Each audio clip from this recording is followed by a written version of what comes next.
failure? Yeah. Do you have a good picture? Yes, it's on. Looks good. Looks like this. Well, I lived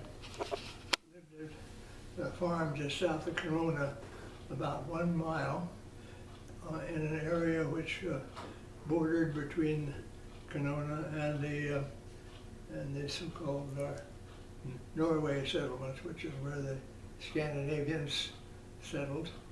And anyway, there were not very many children actually living on the farms. I had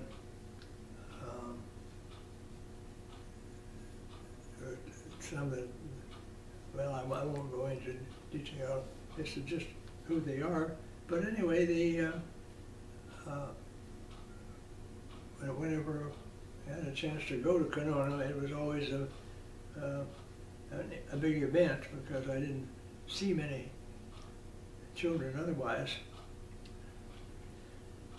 And as a child, my parents had collected a number of Indian head pennies, which had gone through their hands, and it seemed like for a long time that they would be putting these pennies in a glass jar, and I would admire them, you know.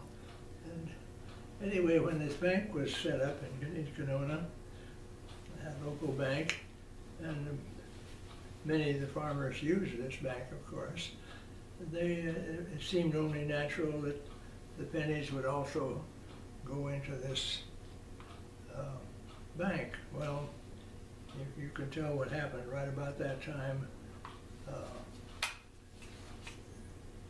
A disaster, financial, and there was no federal deposit agency in those days, so it was one of these situations where when the bank was hit, it essentially went bankrupt, and that was the original name of the term. And I thought, I said, well, that was unfair. Where were my pennies? Yeah.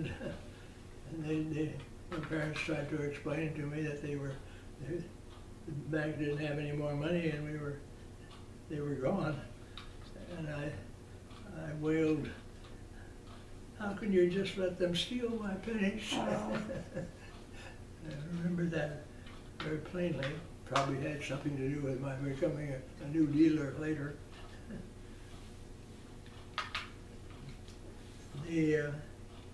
Another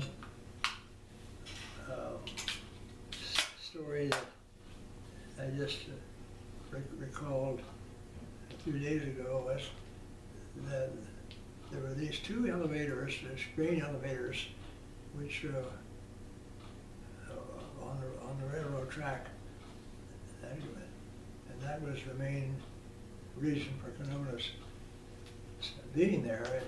It was where the wheat was brought in to the elevators, and one of them was owned by the farmers,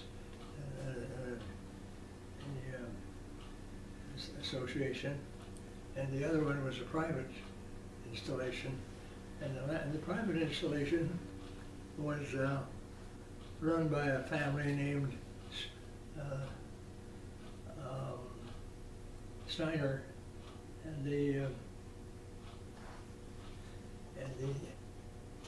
had a son who was about 2 years older than I, but he was ill, and not in good health at all. And I know that some of the women there in Kanona arranged so that one or so of their children could come and play with him, because he was very lonesome, lonely, as well as being ill. And I remember coming there, I didn't really, we didn't have a lot in common as far as, you know, interest or anything else, but anyway, that was sort of my first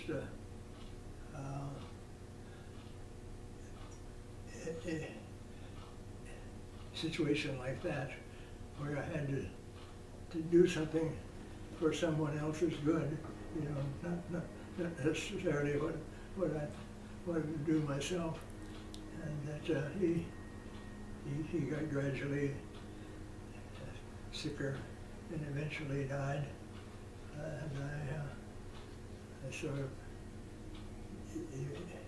that made quite an impression, I think, on my young life to see that aspect of things.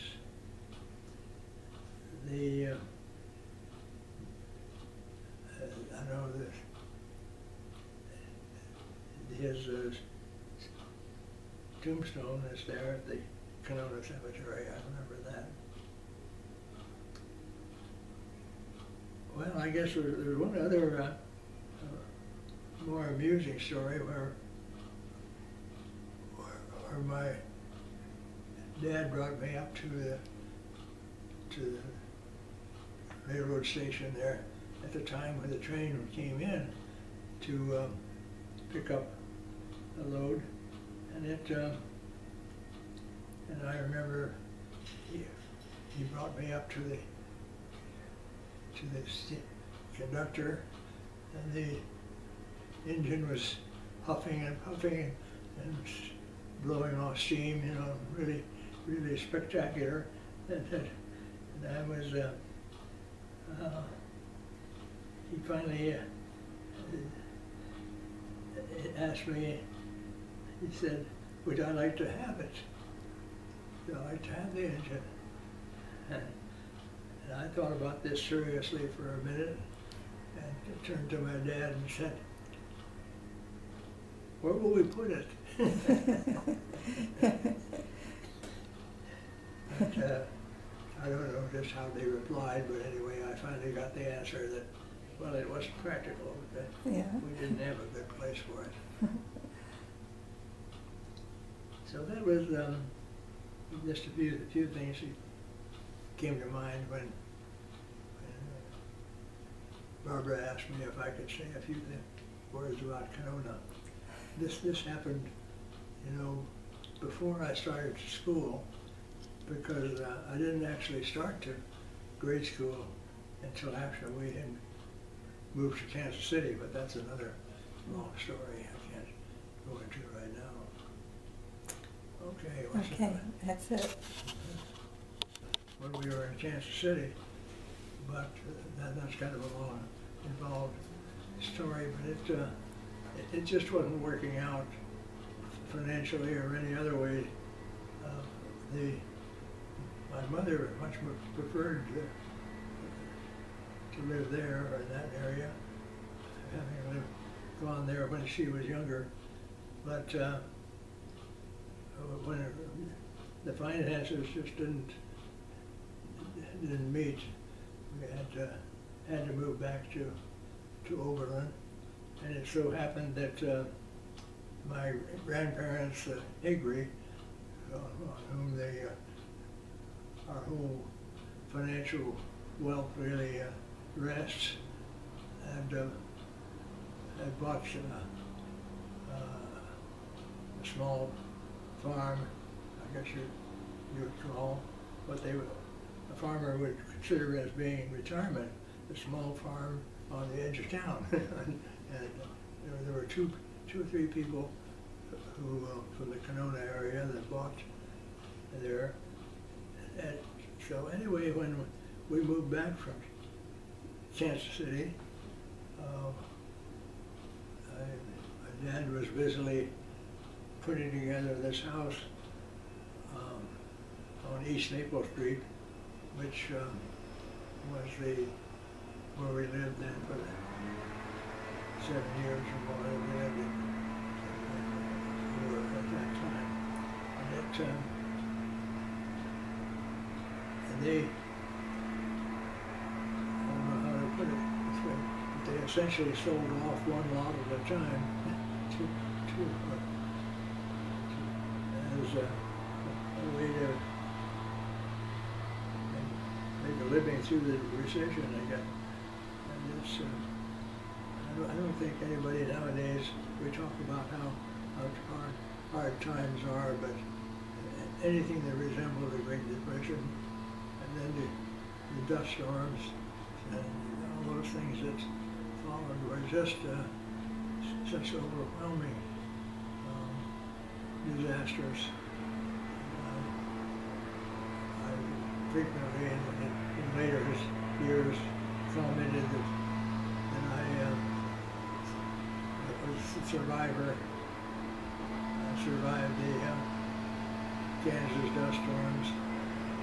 I survived the Great Depression. And I survived Harvard Graduate School. So it takes quite a bit to live through all that.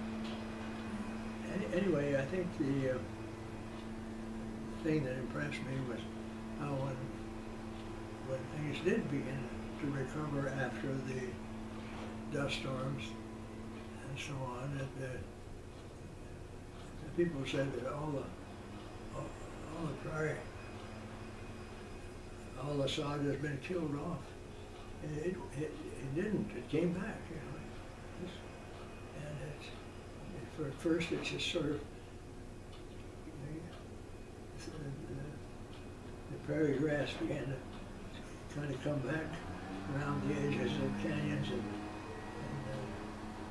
various places where it had been hiding. And sure enough, a few years later, it was the prairie sod returned. Okay, well, I think that's That's it. Okay.